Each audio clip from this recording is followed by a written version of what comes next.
বন্ধুরা welcome to my channel. আশা করি সকলে ভালো আছো। চলে এলাম আজ কিন্তু খুবই একটা গুরুত্বপূর্ণ বিষয় নিয়ে আলোচনা করতে। তো আজ কলকাতা নাইট রাইডার্স নিয়ে এবং গোটা আইপিএল নিয়ে কিন্তু বিশেষ আমি আপডেট দিতে চলেছি। বন্ধুরা তুমি কিন্তু ভিডিওটি বা শেষ পর্যন্ত মনোযোগ সহকারে দেখো, তুমি অনেক খবরাখবর পেয়ে যাবে। আর তুমি যদি চ্যানেল আমাদের নতুন হয়ে থাকো তাহলে ক্রিকেট সংক্রান্ত আপডেট পেতে ও আইপিএল সংক্রান্ত আপডেট পেতে আমাদের চ্যানেলটিকে করে দাও সাবস্ক্রাইব এবং ভিডিওটিকে করে দাও একটা লাইক এবং বন্ধুদের মধ্যে শেয়ার করতে কিন্তু একদমই ভুলো না। তো যদি আজকের প্রথম আলোচনা বিষয়টা শুরু করা যায়, তো আজকে কিন্তু হ্যাঁ ফ্রেন্ডস, আজকে যে একটা কলকাতাকে নিয়ে প্রথম আলোচনা করব, তো সেটা হচ্ছে কিনা নীতিশ রানাকে নিয়ে। তো বন্ধুরা নীতিশ রানা কিন্তু সেই প্রথম ম্যাচে আঙুলের চোটের জন্য কিন্তু দ্বিতীয় ম্যাচটি খেলতে পারেনি। তো এবার প্রশ্ন হচ্ছে যে আগামীকাল অর্থাৎ 3 তারিখ যে দিল্লির ম্যাচটা রয়েছে ভাইজ্যাগে, তো সেখানে কি কলকাতা নাইট রাইডার্স নীতিশ রানাকে পাবে? তো বন্ধু সেই উত্তরটা হলো 100% প্রায় পাবে, কারণ নীতিশ রানা প্রায় সম্পূর্ণরূপে ফিট এমনটাই খবর পাওয়া যাচ্ছে। তো সোর্স অনুযায়ী যেটা আমি খবর পাচ্ছি, তো নীতিশ রানা প্রায় ফিট হয়ে গেছেন, তো কিন্তু তাকে প্র্যাকটিসে দেখা যায়নি। তো এটা একটা চিন্তার বিষয় রয়েছে। তো তোমরা ধরে রাখতে পারো যে 100% কিন্তু নীতিশ রানা ফিট। এবারে ম্যানেজমেন্ট ঠিক করবে, গৌতম গম্ভীর ঠিক করবে নীতিশ রানা খেলবে না খেলবে না। তো হয়তো রিস্ক নিতে চাইবে না, হয়তো পরের ম্যাচটা আমরা নাও দেখতে পারি, কিন্তু দেখার সম্ভাবনা রয়েছে। তো এইটুকু বলে রাখি, নীতিশ রানা সুস্থ হয়ে গেছে, তোমরা এটা জেনে রাখো। এবং তারপরে সবচেয়ে বড় কথা হচ্ছে যে মিচেল স্টার্ককে নিয়ে কিন্তু কিছু আপডেট বেরিয়ে আসছে। তো মিচেল স্টার্ককে নিয়ে কেকেআর ফ্যানরা কিন্তু খুবই উত্তেজিত হয়ে পড়েছে। দুটো ম্যাচে 100-র ওপর রান খেয়ে গেছে। তো 100 রান খেয়ে যাওয়া এবং কোনো উইকেট না পাওয়া, সেটা কিন্তু 25 কোটি বোলার থেকে কিন্তু একদমই বলা হয় না। এবং মিচেল স্টার্ক যে ধরনের বোলার, তাকে কিন্তু আমরা এই ধরনের বোলিং করতে সাধারণত দেখি না। সেই ইয়র্কার, সেই বাউন্সার কিন্তু সেই মিচেল স্টার্কের থেকে আর পাওয়া যাচ্ছে না। তো যে কারণে কিন্তু ডেথ ওভারেও কিন্তু কলকাতা নাইট রাইডার্স মার খেয়ে যাচ্ছে। তো স্টার্কের ওভারে লাস্ট ওভারটা যেটা করতে আসে সেটা খুবই বাজে হচ্ছে। তো অন্যদিকে হর্ষিত রানা কিন্তু এবং আন্দ্রে রাসেল কিছুটা মেকআপ দিচ্ছে, কিন্তু আর কয়েকটা ম্যাচ আশা করছি খেলাবে। আর যদি মিচেল স্টার্ককে বসাতেও, তো তার জায়গায় বন্ধুর দুষ্মান্ত চমেটাকে কিন্তু আনতে হবে।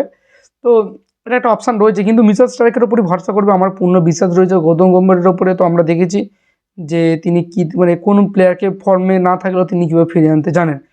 তারপরে যেটা বলেছে 13ই এপ্রিল, যেটা খবর পাওয়া যাচ্ছে 13ই এপ্রিল কিন্তু কলকাতা নাইট রাইডার্স সহ মুম্বাই ইন্ডিয়ান্স সহ সব ফ্র্যাঞ্চাইজি দলকে কিন্তু ডেকে পাঠানো হয়েছে। যে কিসের জন্যে না, আইপিএল 2025-এর জন্য। তো আইপিএল 2025-এ তো বন্ধুরা যেন মেগা নিলাম হতে চলেছে।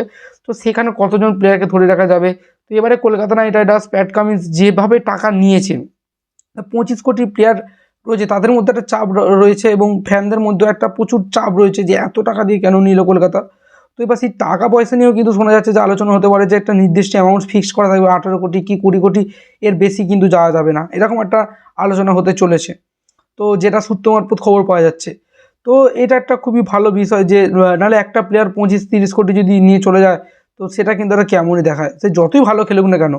তো অন্যান্য প্লেয়ারদেরকে, যার ফলে কিন্তু কলকাতা নাইট রাইডার্স ও আরও অন্যান্য যে সমস্ত টিম ম্যানেজমেন্ট অকশানে কিন্তু অনেক বিপদে পড়ে যায়, যার জন্য কিনা ভালো ভালো প্লেয়াররা কিন্তু কম দাম পেয়ে যায়। তো কারো কাছে তো থাকলো না, 2 কোটি থেকে আটকে গেল। কথা কথা বলছি, ধরো রিঙ্কু সিং ধরো 5 কোটি থেকে আটকে গেল, কারণ তাকে কিনা মিসেস স্টার্কে 25 কোটি টাকা দিয়ে কিনে ফেলেছে, আর কলকাতার কাছে টাকা নেই। একটা উদাহরণ দিচ্ছি, জাস্ট এরকম একটা বোঝানোর চেষ্টা করলাম।